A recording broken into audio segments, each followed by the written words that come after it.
Alright, in this part of section 16.2, we're going to take a look at this reaction again to help us explain what's going on with conjugate acid and base pairs. Now, before we identified NH3 as our base and H2O as our acid, let's think if we looked at this going the opposite direction. This is an equilibrium reaction, so we can shift this from the right to the left. Now, if we do that, that means the NH4 positive and the OH negative would have to react together to make more of this stuff over here.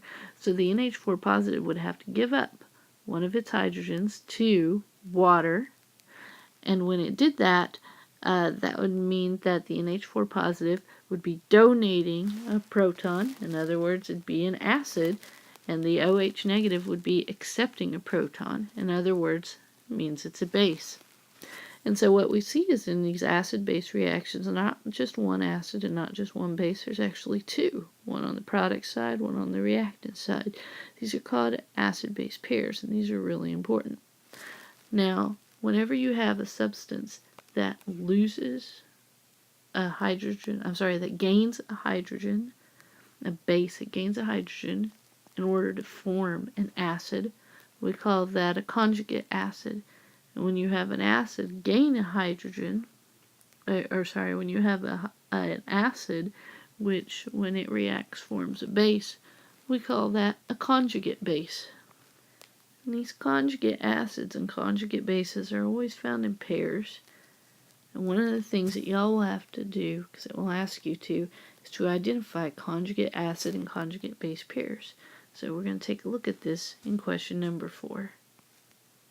Now we've already identified HCl as our acid and H2O as our base.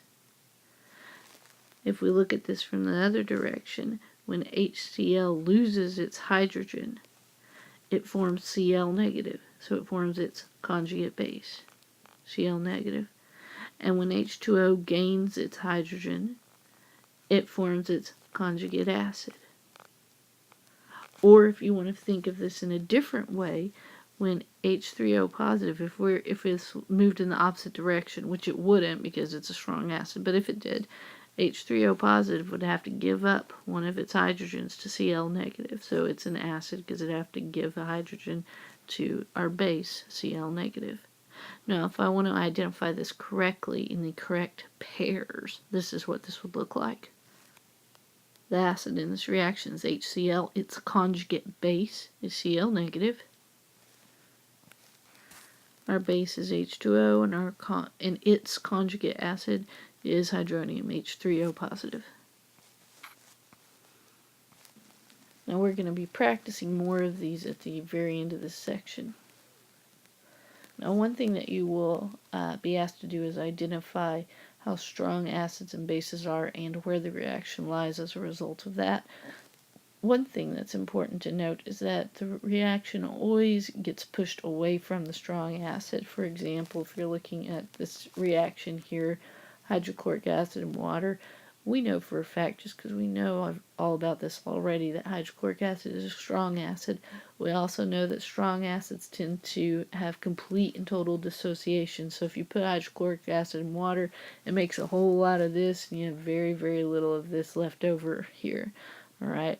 Now the reason why that happens, or one of the reasons how you could explain that this happens, is that hydrochloric acid is a strong acid, and it's a much, much, much stronger acid than this acid over here, hydronium.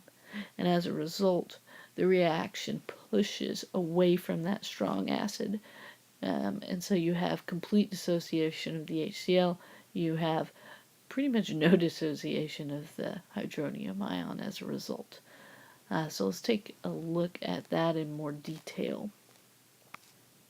Alright, so things we need to know about strengths of acids and bases and how they relate to their conjugate acids and bases and how they relate to equilibrium.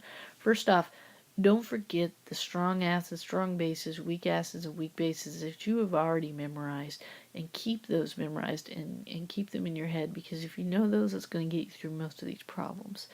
Number 1 there, strong acids will completely transfer their protons to water, leaving no undissociated molecules. We already know this. We know equilibrium lies really far to the right. in strong acids and strong bases. This works for strong bases too. Now the next one's a new thing. The stronger an acid, the weaker its conjugate base is going to be. So take a look real quick at this chart here, and I'm going to be referring to this a lot. If I look at these strong acids right over here, really strong acids, notice that their conjugate bases, which are right across from them, are pretty weak. Alright, HCl is a real strong acid. Its conjugate base, Cl negative, has negligible strength. In fact, it's not even a weak base, it's a negligible base. That pretty much means its pH is about 7. But if I go to slightly weaker acids, then the bases start to get a little bit stronger. But notice something, that when I get even down here to these weak acids, I'm still not getting into strong bases. I'm still getting into weak bases. Alright, so strong acids make bases with very, very negligible strength. I wouldn't even call them bases. But weak acids make bases with weak strengths. Alright, so like this base right here, this is going to be actually a base with a pH slightly over 7. Alright, slightly over H2O's pH. But when you get over here to this guy, we're headed into pH ranges that are significantly over 7. Maybe the pH of this one's around 9 or something like that. Alright, but it's not until you move into this range here we're getting into pHs that start to be counted as strong bases.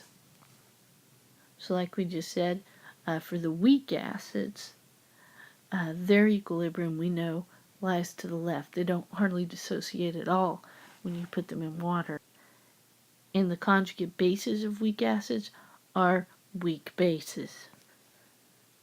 So if the conjugate bases of strong acids are weak bases, and the conjugate bases of weak acids are also weak bases, then how do you get a strong base? Well, you get a strong base by using substances that have negligible acidity. That means substances that have, again, a pH of around 7. They're going to start giving you some strong bases over here. Now, if I was going the opposite direction, if I was looking at a base and trying to figure out something about its conjugate acid, it's the same sort of thing. If I have a strong base, it's going to make a conjugate acid that is negligible strength. If I have a weak base, its conjugate acid is also going to be weak. And it works the same way that the acids did. And when you're trying to figure out what direction a reaction is going, equilibrium is always going to go in the direction away from your stronger acid. Alright, getting rid of that proton and giving it to your stronger base. So let's take a look at some examples to show how we have to use this knowledge. These say to find the conjugate acid-base pairs and predict whether equilibrium lies to the left or right. So let's go ahead and find the conjugate acid-base pairs first, because that's probably a little bit easier. So I'm going to start with the first example here. If I look at this example, I see that HSO4 negative and CO3 2 negative react together, and that the HSO4 negative gives up its hydrogen. So since it's given up its hydrogen, that makes it the acid. And since CO3 2 negative has taken the hydrogen, that makes it the base. Now the SO4 2 negative is what's formed when HSO4 negative gives up its hydrogen. So that makes it the conjugate base. And since the HCO3 negative is formed when CO3 2 negative accepts the hydrogen, that makes it the conjugate acid. Or again, another way to look at this is if you went backwards in this reaction, okay, this would give up its hydrogen to the HSO4 2 negative in order to make this. So if I want to be real specific and write this correctly and identify both conjugate acid and base pairs, this is how I would do it. HSO4 negative is my acid, SO4 2 negative is its conjugate base, CO3 2 negative is a base, HCO3 negative is its conjugate acid. So why don't y'all go ahead and try the next two and then check and see if you got it right. In this reaction, we should identify HPO42 negative as our base, our proton acceptor. H2O is our acid, our proton donor. H2PO4 negative is our conjugate acid. OH negative is our conjugate base. And then let's look at the last one. Okay, and then there's our last identification of conjugate acids, conjugate bases. It's very important that you're able to do this. You'll definitely have questions that ask you to do this. Okay, the next thing we're going to look at is we have to be able to predict whether equilibrium lies to the left or to the right. You have to use your knowledge of the relative strengths of acids and bases to be able to do this. So I'm going to look back at this chart that we had earlier. And in particular, I'm just going to focus on my acids. I could also focus on my bases, but acids are just what I'm going to choose to focus on. I'm going to focus on HSO4 negative and HCO3 negative. So if I look back at this chart and I look for those two substances, I'm going to try and see which one's stronger. Here's HSO4 negative, here's HCO3 negative. HSO4 negative is much stronger than HCO3 negative, even though they're both weak acids. This is a stronger weak acid. So since it's a stronger acid, that means it's pushing the reaction away from it. So it's going to be pushing the reaction this way. So our equilibrium lies to the right. It is not far to the right, but it is to the right. So let's take a look at the next reaction. Again, identify your acids first. So I've got water, I've got H2PO4, and then you've got to decide which one is the stronger of the two.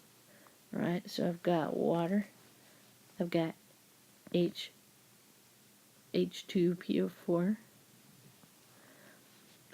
H2PO4 is stronger than water. That means that it is going to push away from our H2PO4. So it's going to go this way. It's going to go to the left. Alright, and then let's take a look at our last one. NH4 positive and water. We've got water here. NH4 positive isn't even on, oh, nope, there it is right there. And so that means that NH4 positive is stronger. It's going to push away from the NH4 positive, which just means it's going to go this way. And we know that already because we know NH3 is a weak base, so that means that it's not going to dissociate very much.